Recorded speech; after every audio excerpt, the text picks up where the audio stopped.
She said that American soccer fans, most of them aren't smart. They don't know the game. They don't understand. Gio.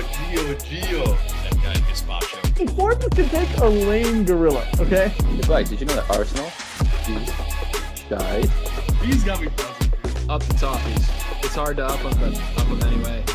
I'm not even gonna comment on that. Not for nothing. We're coming to Chicago. Welcome back to Footy with the Boys. We are mostly now based here in Chicago, where U.S. headquarters were. We have taken over. We are moving the U.S. headquarters out, so Footy with the Boys headquarters can be here. We have a big episode recapping some of the games in the Euros. We're going to talk about some big news, and most importantly, boys, the U.S. men's national team, along with some other rinky-dinky teams in the South America and North America, are going to be playing in Copa America here in the U.S. of A.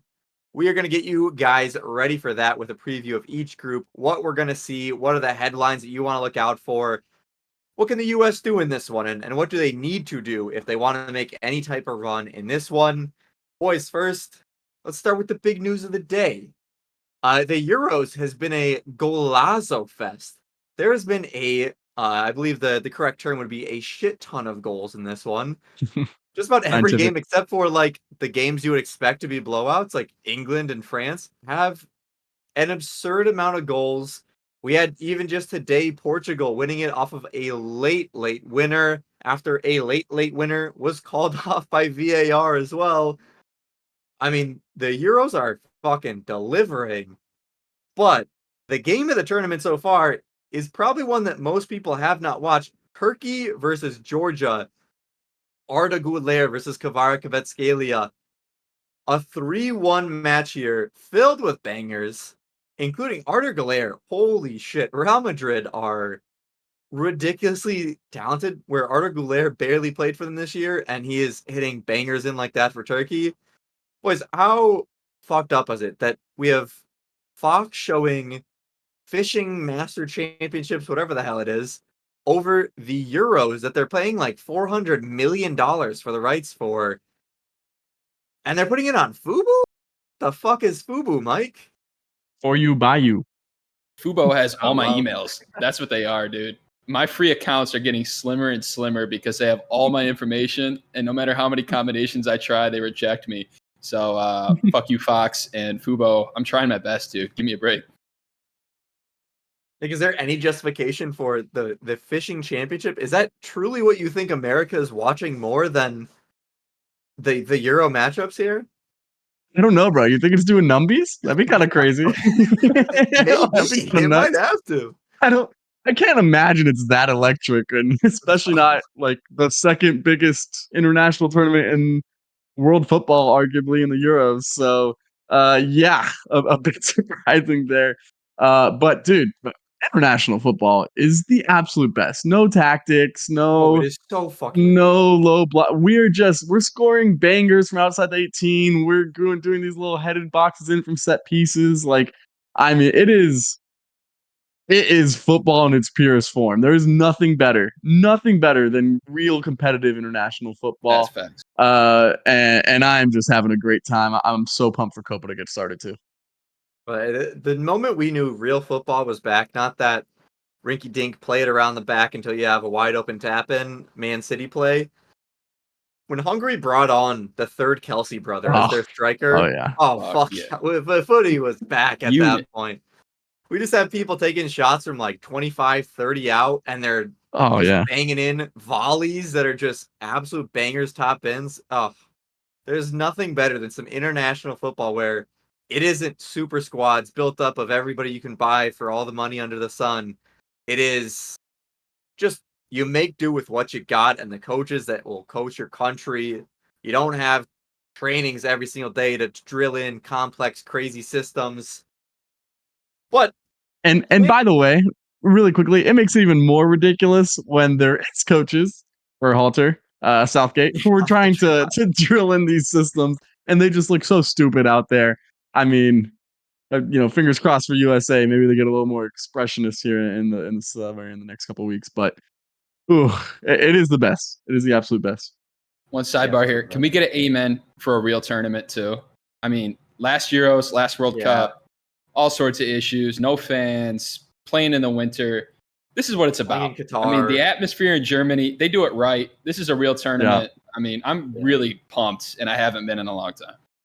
Yeah, clip of the tournament so far is definitely the Austrian fans like breaking pasta like across the street. Albanian fans, Italians going Albanian, yeah. So funny, bro. That one was fantastic. Yeah, and then I saw the Austrian fans broke the baguette in front of the French fans. It's that just vibes are immaculate at the Euros right now. And speaking of France, Nick, we had some storylines from that. Mbappe is going to be a true Teenage Mutant Ninja Turtle, as he so much looks like, because his nose got fucked up in this one. He had a tough day, misses a wide open 1-on-1, and then right towards the end, just smashes his nose into a shoulder.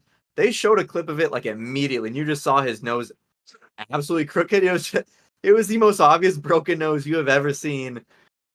It sounds like he may be out of at least the game on Friday for them. Might be out until the knockout stages. What's the impact of that though for France? Because they are about as stacked as an international team as you can have. But Mbappe is Mbappe. I mean, that is a huge miss, no matter how talented the rest of your squad is. Yeah, for sure. And I mean, first of all, didn't Alexi Lalas, like when he saw, he was like, "Oh, he's a bleeder." What a weirdo comment.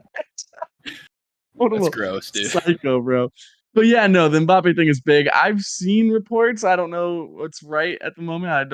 I'm not totally updated, but I've seen reports that he's out for the group stage. And if that's true, that's a big loss. You said it. France is uber talented. They can put out multiple starting 11s. That being said, weirdly, they're not obviously like shallow up front. They still have guys like Coman and Dembele, but I think Mbappe really shoulders a lot of the attack for them, and they have a really good team in every other area, it feels. But I don't know. I think it could be a little worrisome, especially with how they played that game. They didn't look great. I'm so sick of managers like Didier Deschamps coming out like from these big teams that have expectations to be like, oh, this is a wake up call. Dude, you're in the Euros. There shouldn't be wake up calls once you're like, this is it, bro. There's no more. Let's recollect from here. You are in the middle of it. So, I think it's a little worrisome.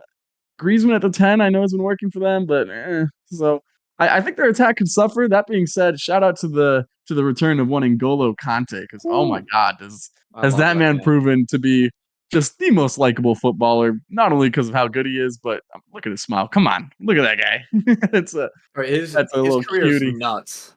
Leicester City, yeah, for sure. World Cup, Champions League. I mean, Jesus Christ, this man has won it all, and got a bag.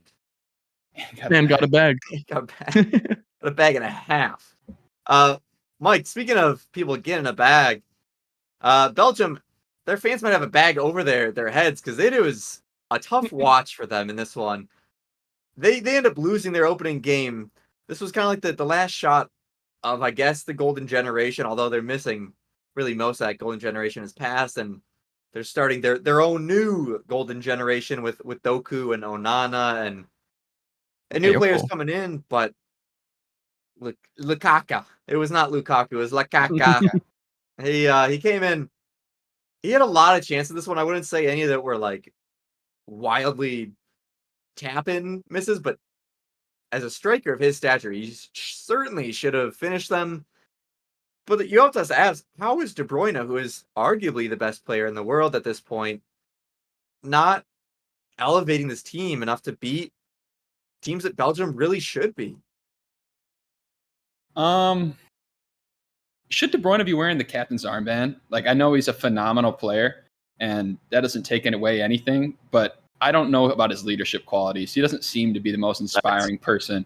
So I think that could be an issue, but they don't really have another option. Like, you could put Vertonghen, but he's not even going to play for you most of the time. They don't have a real leader in this team, which I think is an issue. And I thought he played okay, but he forced a few things. Like, the last shot of the game is De Bruyne trying to create something and kind of takes a half shot where he could maybe find a pass. So maybe a combination of forcing things and too much weight on his plate, or too much on his plate for the leadership that is really not his strong suit. Yeah, I think a big part of I think he does well with a lot of talent around him helping out.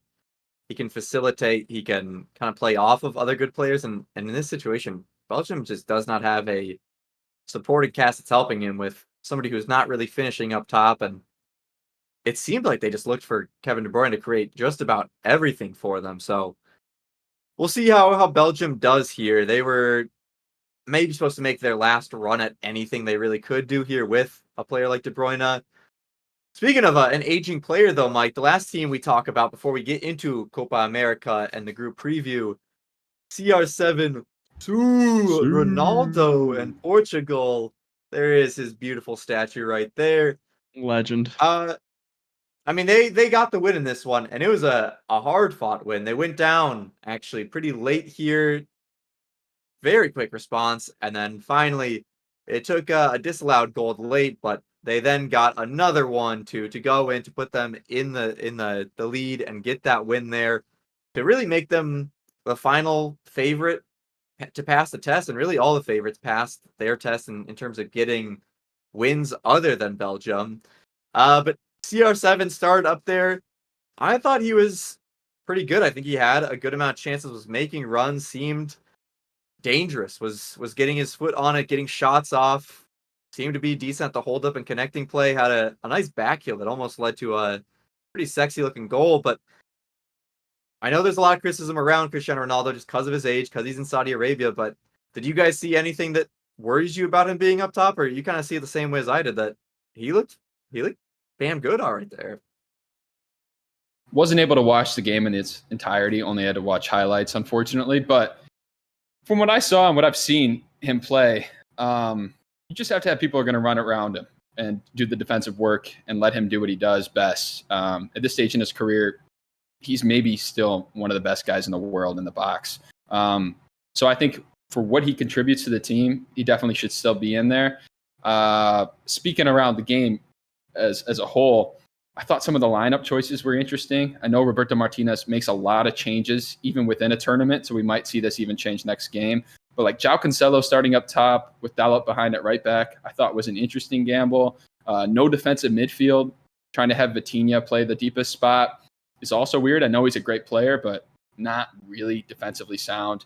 And then Pepe in the back, you have other center back options. I get you want Pepe with his leadership out there, but dude doesn't have legs, and if you play some teams that can catch you out, I don't know if you get caught. Also, the offsides, we saw that in the Belgian game.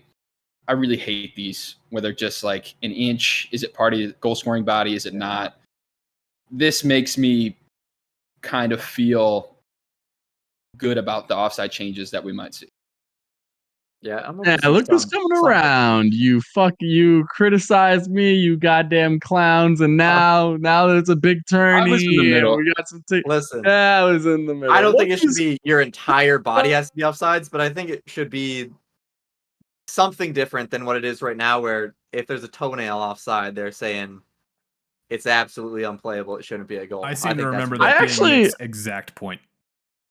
I actually think that it's been refreshing, the VAR in Euros. It's incredibly quick with the semi-automated stuff. So I don't know. I don't think it's been. I think it's been fine, and according to the rule, I know people were mad at like the Ronaldo one. I mean, according to the law, he was off. But yes, I do think, as I stated earlier, you can go listen to that pod, ladies and gents. But yeah, I think some changes are needed in that offside rule. Yeah, maybe some changes are needed. What those changes are, you guys can let us know in the comments what you guys think on that. But let's get into it, boys. We got the Copa America starting on the 20th. Boys, this is going to be a massive tournament for the U.S. and really for all these teams, because it is going to be a massive, massive tournament with the American market, with all these teams, CONCACAF and CONMEBOL, coming together for this Copa America, which will be a great practice for all of them for the World Cup in just 2 years, also hosted here in America. Can I Mike, just say really quick, I hate that narrative of this as a practice. for Oh, the I do World hate Cup. that narrative. I mean, this is a major Loser tournament. mentality. Like, come on. This isn't a Yeah. practice. This is the Copa America. What are we talking about? This is insanely big deal. Yeah. I think all the players and coaches that have been saying this is a bit of a warm up for the World Cup. Bullshit. I understand it is slightly, yes, it is almost like a dress rehearsal, but this dress rehearsal is the goddamn play itself. This is a big damn deal. It is Copa America, the most historic international tournament. So This is the Catalina wine mixer. this is a Catalina wine mixer right here. And speaking of Catalina I'm wine mixers, not wide enough to get that joke. Sorry. No idea. Bang! All right. Listen, let's get right into the groups. We're gonna run through each of the groups, what you should expect from them, the teams within them, and how that might affect the U.S., Mexico, Colombia, as we go through these. And we start, Mike, with who have to be the tournament favorites in Argentina. In their group, it is Argentina, Peru, Chile, and Jesse Marsch led Canada squad. Nick, this is a squad that I feel like is very top heavy with just really Argentina. Peru has been wildly struggling in World Cup qualifying after what it looked like they were doing all right, like a couple years ago and had some momentum. Chile, not that much better. They're maybe able to beat Canada this one. And then Canada, brand new coach. They've only played Netherlands and France under him. And their next game will be against Argentina to open up Copa America. I mean, what do you see out of this one? Does Canada have the shot to get out? And are Argentina just the wild favorites in this one? Yes to both, I think. Canada definitely has a shot. They have, like, aside from Argentina, I think they have the best players in this group. When you talk about Jonathan David, Alphonso Davies, even if you want to say, like, I'm a big Cannon. fan of Tajon Buchanan. Yeah. So I think they have a shot.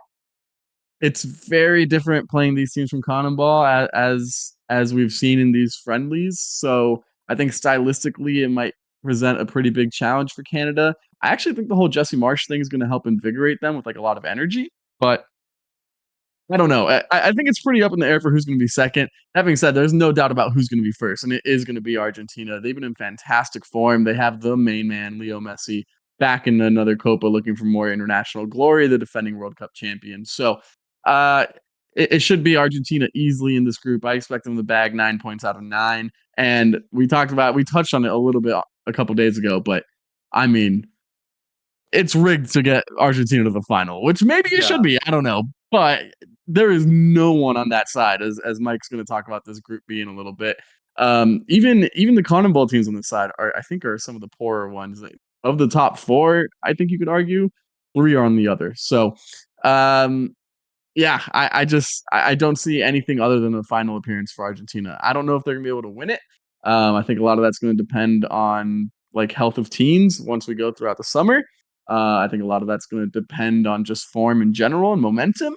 But I would be personally shocked, and I think it'd be a disappointment for Argentina if they don't reach the final of this Copa America this summer.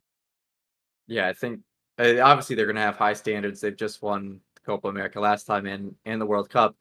But if they do not make it to the final in this one, it will be a shock. It will be a massive shock because they are not going to be facing anybody that is. I think it would be, a full failure on them. I mean, they're not going to be playing, like you said, they're going to be playing Group A and Group B are on one side of the bracket, which you're having the 4 other favorites on the other side, and they are wildly, wildly favorited against everybody else in Group A and B. Who's 4 other favorites? Who's the 4th? Brazil, Colombia, Uruguay, and the U.S. Estados Unidos. All right, got it. The 4, the big 4. I'm saying that's the 4 others. You're not saying the U.S. is the fifth highest odds to win? Yeah, right. No, they're great. Paraguay.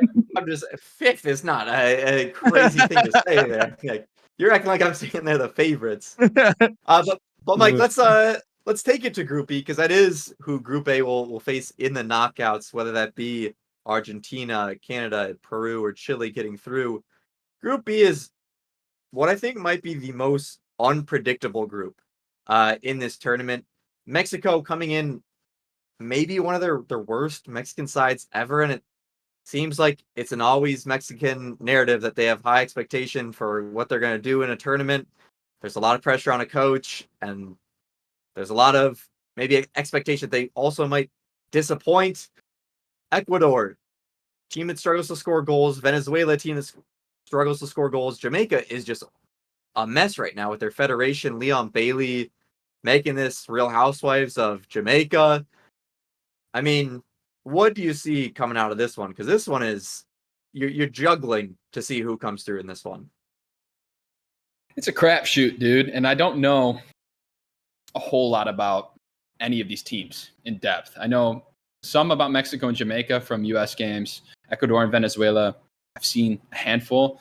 What I do know is some of my coworkers are Venezuelan, and I had conversations about how is Venezuela going to do in the Copa America today.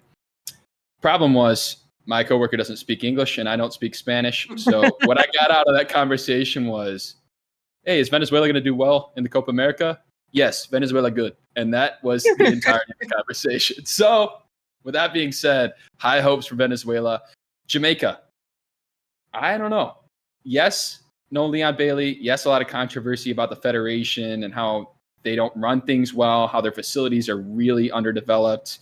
A lot of anger has come out from former players, but they have a few guys who are strong. A few Premier League staples, Ethan Pinnock, and big man Mikel Antonio up top, and the new coach Heimir Hallgrímsson, the Icelandic man who did take Iceland on that deep run in 2016 Euros. Can he inspire some sort of performance from the minnows that are Jamaica? I don't know, but I like his story, and I think they're going to be a fun team to watch. I'll take Jamaica and Venezuela based on the conversations I've had. Jamaica and Venezuela is definitely an interesting one. I think Jamaica might be my choice to get last in this group. Venezuela and Ecuador are above Brazil in CONMEBOL qualifying and in 4th and 5th, and have some good talent. I think Mexico could certainly get through just off of, I don't know, they always do. They always somewhat find a way to get out of groups. And That's true. Jamaica, I mean, they have 26 slots. They used 3 of those slots on Leon Bailey, Andre Blake, and there was one other player that's injured at the moment. Andre Blake's also injured at the moment. So they're really only bringing 23 to this, unless Leon Bailey all of a sudden decides, you know what, fuck it, I'll go. Or Andre Blake and the other defender then get healthy. So I don't know if that's the greatest approach. I think this one, you could tell me any two get through, and I'd say, all right, I believe it. Nick, did you have any strong feelings about any of these teams getting through? I like Ecuador and Mexico. Those are my 2 teams to get through. I feel like Mexico's gonna. I think it's gonna be Mexico gets through, losing one, tying one, winning one. Like I think that's what's gonna happen. And I do maybe that for every team in the group. Yeah, it's not great. So I like Ecuador. They're kind of turning over a new generation. They're a bit younger, but they do play aggressive football.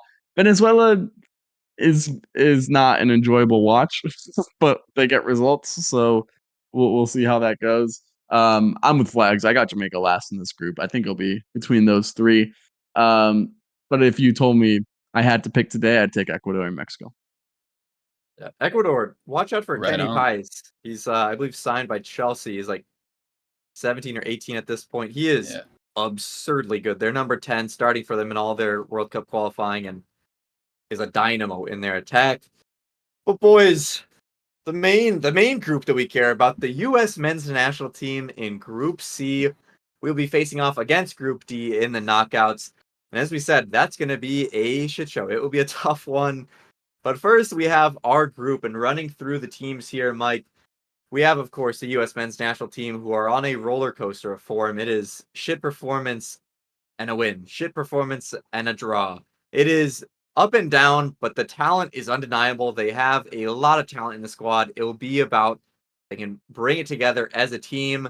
Uruguay has been brought together as a team. They are, I believe, second in CONMEBOL qualifying. Yes, only behind Argentina.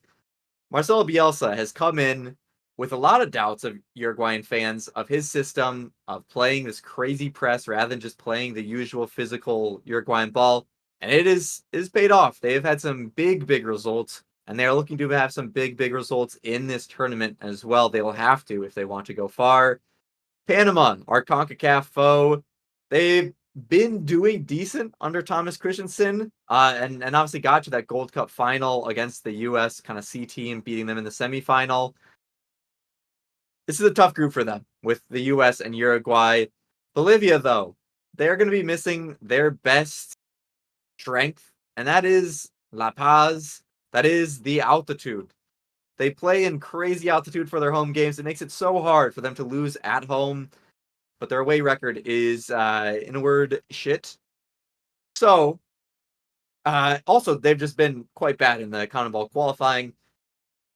I think those two teams are the very obvious bottom two, where the U.S. and Uruguay should both look to get results against them and lead to a final matchup between the U.S. and Uruguay in Kansas City for who is going to win that group there.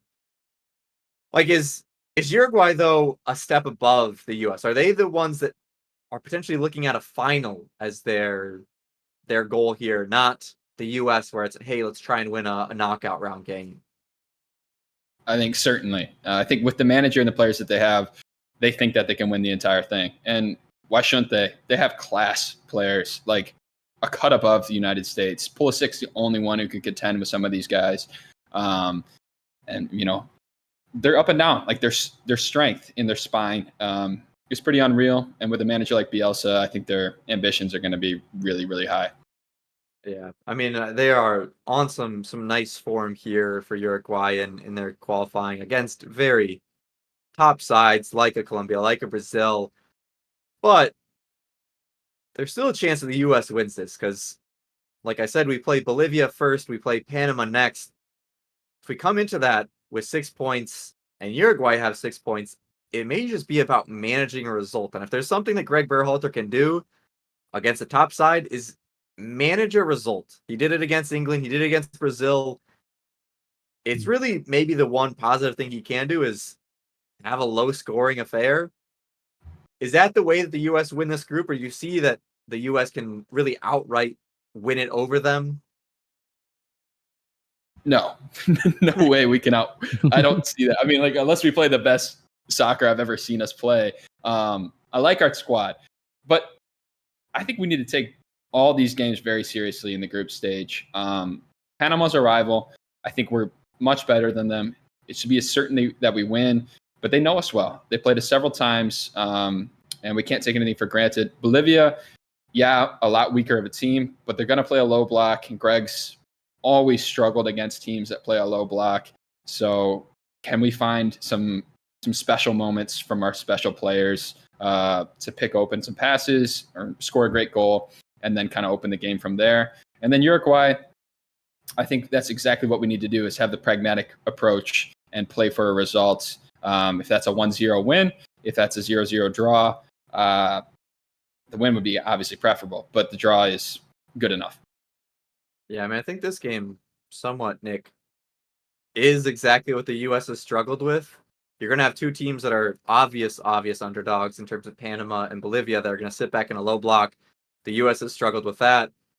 And then Uruguay, the U.S. has struggled mightily with teams that press them because they're trying to play out of the back, and they have to prove that they can play pragmatically against them. So it's almost like expelling your demons in this group stage where you're going to have to beat the low block, which you have not done well at. You're going to have to beat a high press, and calling Marcelo Bielsa a high press is almost an understatement because that man is just, it is crack football.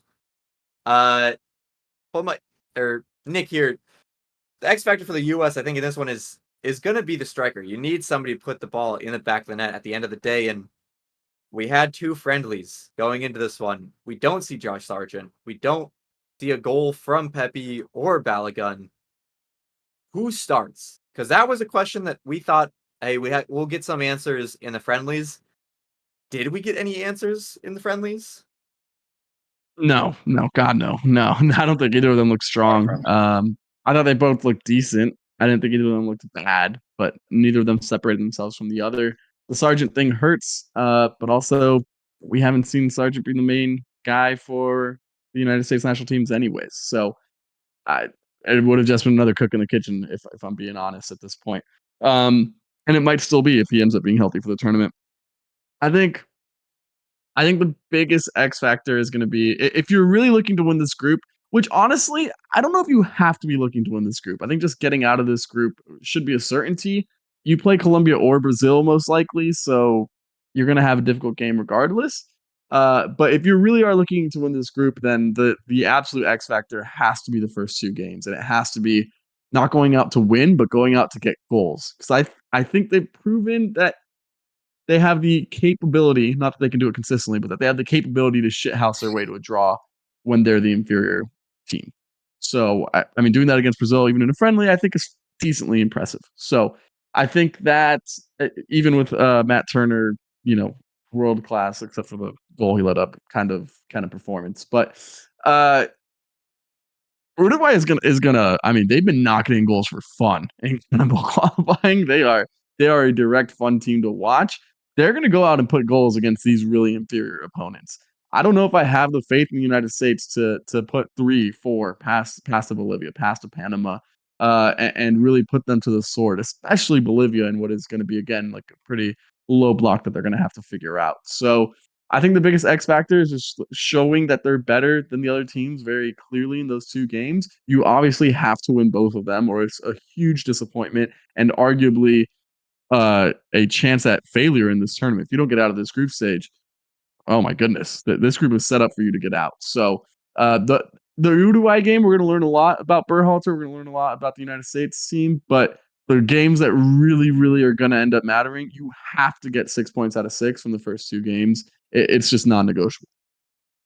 Yeah, I think the biggest thing you want to see here is early goals against those low blocks, because I think the longer that these teams sit back in the low block and feel they have a chance, the harder it'll be for the U.S. to put them away. Pulisic gonna have to show up. I have no doubt that he will. I think you have to have Gio Reyna in the attacking play. Don't put him as an 8 against these teams that are going to be sitting in a low block. And we need to see which Tim Weah is going to show up. Is it going to be the one against Colombia for 90% of the game that looked somewhat invisible? The touches were just straight up and down the line, getting it taken away nonstop? Or is it going to be that Tim Weah that we've seen for really that one goal versus Colombia and then a good amount of the Brazil game where it is so direct? It is aggressive, taking people on, beating them, getting crosses in, combining well. I think those two players, Weah and Reyna, are going to be absolutely key to anything the U.S. want to do in this one. But boys, like we said, they are going to have to face most likely a Brazil or Colombia in the next round. And I don't know who the hell it's going to be. We could win the group, and I still don't know what it's going to be. There is no saying who's going to win this group. It is Brazil. It is Colombia. It is Costa Rica and Paraguay. Paraguay is the worst team in CONMEBOL at the moment. Costa Rica might be the worst team from CONCACAF in this tournament here. It is a battle for first, I think, just between Brazil and Colombia in this one, Nick. You are Colombian. You know the inner workings, and holy shit, those inner workings are looking like Midas has touched them and made them gold, touch them again, make them even golder. It is looking insane over there for Colombia. Maybe not so as gold for Brazil, but goddamn, they have some talent. What are you seeing from this one? Yeah, listen, I think we're gonna win this group. I think we're gonna go undefeated. I think we're gonna get at least 7 points, and I think we have a really good shot at 9. Something about this Brazil camp right now is just feeling super negative, and I understand that they have more overall talent than we do, and I accept that. But I just don't.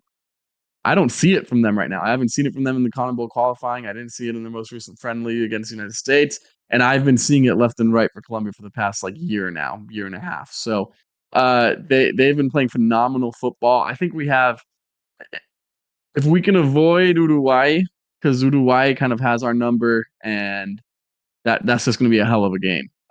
If we can avoid Uruguay, I like our chances of having a real shot at this final.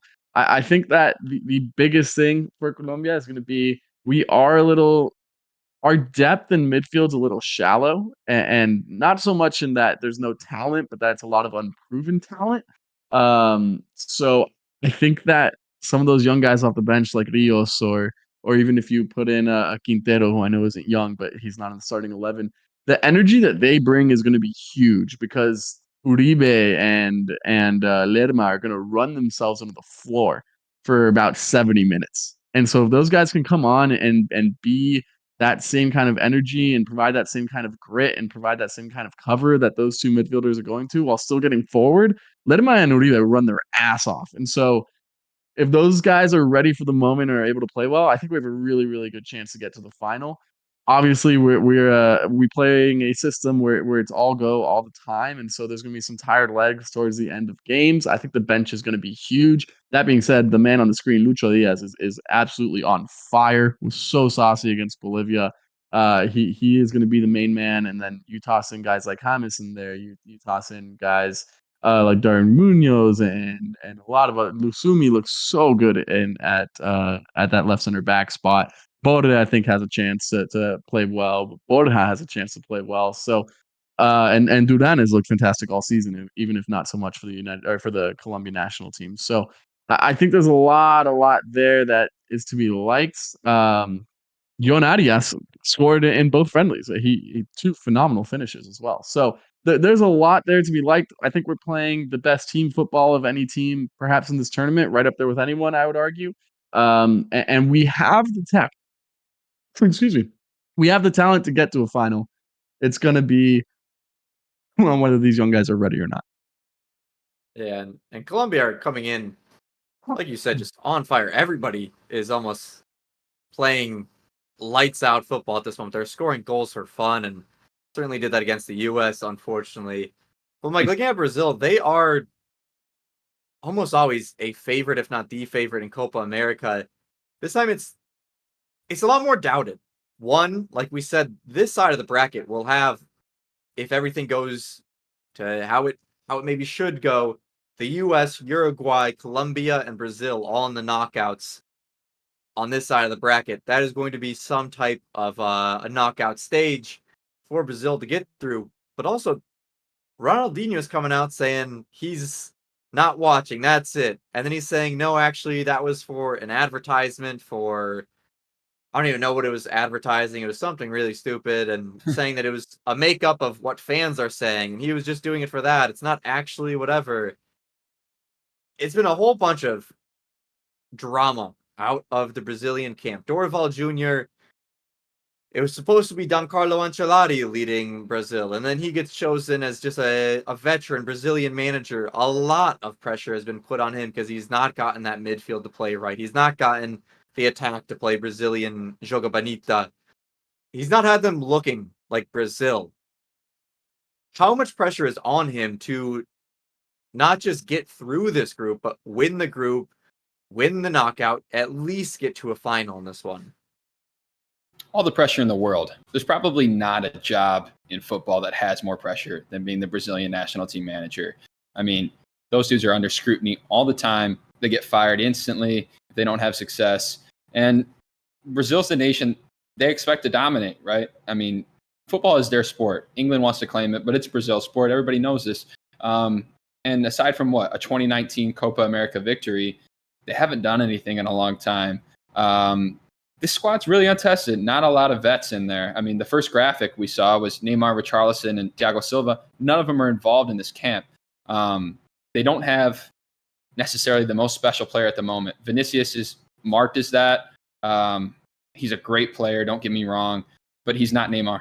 He's not going to dominate a match, make everyone around him that much better. He's more of an individual player. I want to see maybe a more defensive game plan. Like against the U.S., I didn't love the midfield they put out there. They got Douglas Luiz on the bench. Can we see Bruno Guimaraes and Douglas Luiz stacked up with a double pivot system? I don't know. I don't know enough about if they've played that before. That's what I would do to cover kind of an inexperienced back line. You got Berhalter, who's a really young player starting next to Marquinhos. It's an okay pairing, but it's untested. I'm sure Can they do that? Gabriel, no? I think you would start Gabriel Magalhaes, but he hasn't been starting in the friendlies, right? So Yeah. maybe they change that up for the tournament. I don't have any indication that's going to happen. And can they let those attacking three kind of do the work on their own with Paqueta at the 10? I wouldn't count them out. I think they will make some sort of run in the knockouts, maybe even get to a final. I don't know, dude. I don't see them I winning. don't think so. I don't think they get to a final. I think if they somehow, I think Uruguay stops them for sure, and I think Colombia can as well. I don't see them making it to the final. The U.S. is also over there, Nick. Just if you want to. Right. Yep. No. Good point. Good Just point. just if you want to just if you want to add them to that list, but yeah. No. Sure. Endrick's got some magic, dude. Will the aura of Endrick carry this team? he will be breaking the world of football on the 20th. So everybody keep an eye out for whatever. Can't the fuck imagine what he's that's gonna say. be, dude. He's gonna say something really stupid. It's probably gonna be some Arsenal sponsor, incoming. So I would. That'd be something. Arsenal that would incoming. be certainly something. I'm declaring for the Yeah. United States of America. Yeah, he's. I That's pledge sign on allegiance. the last Your day. problem. He's out there doing the national anthem. This one's for the troops. Yeah, we'll see what happens with Brazil, the U.S., Argentina, Mexico, all of the big names in Copa America here in the U.S. of A. Starting on the 20th here with Jesse Marsch's Canada against Lionel Messi's Argentina. The U.S. kicks off against Bolivia, and Endrick will break the world of football on the 20th. Nick, some final when's the words before we USA sign game? off. Really quick, when's the USA game? The 23rd is when they kick off. Yep. Is that Monday? Sunday? The 23rd at 5 p.m. You wanna Against toss out your Bolivia. preferred? Yeah, you want to toss out your preferred 11 right now? I'll give you Matt Turner, Joe Scally, Tim Ream, Chris Richards, Jedi Robinson. I'm going Musa McKennie, Reyna, Weah, Haji Wright, and Pulisic. That's not me, man. It's the low block, I'm right? honestly, We're playing Bolivia first. I'm fine with anybody at that striker position at this point because I don't think anybody's taking it. But there is one man that has proven himself with the U.S. itself. Haji Wright.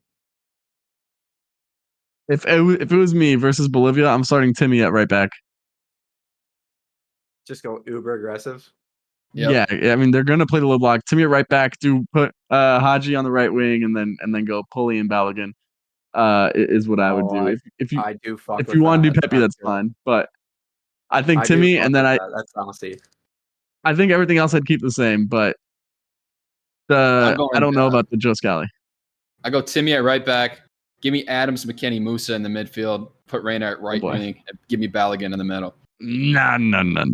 You want Adams? You want Adams with his limited availability playing in a low block against Bolivia? I want Adams anytime I can get Adams. That's the thing is I don't know if you'll have Adams later if you try and use him up now.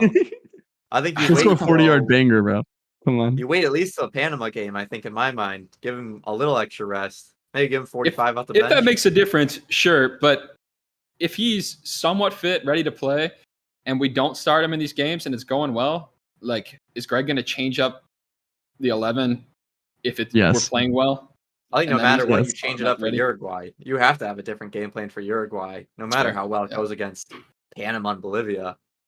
But I think Greg Berhalter would do anything for Tyler Adams, which I'm a fan of. So yeah, listen. I agree. Shout out to Men in Blazers. They're a little pod you guys may have heard of. They do a segment with Tyler Adams called The Captain. Not really a segment, a full pod. But he got interviewed. Great mentality, that guy. He said he wants to go 90, 90, 96 games in this tournament. Love that shit. Said Colombia was unacceptable. Wanted people to know it's unacceptable. Oh, he was speaking music to my ears on that pod. So if you want to hear that, Tyler.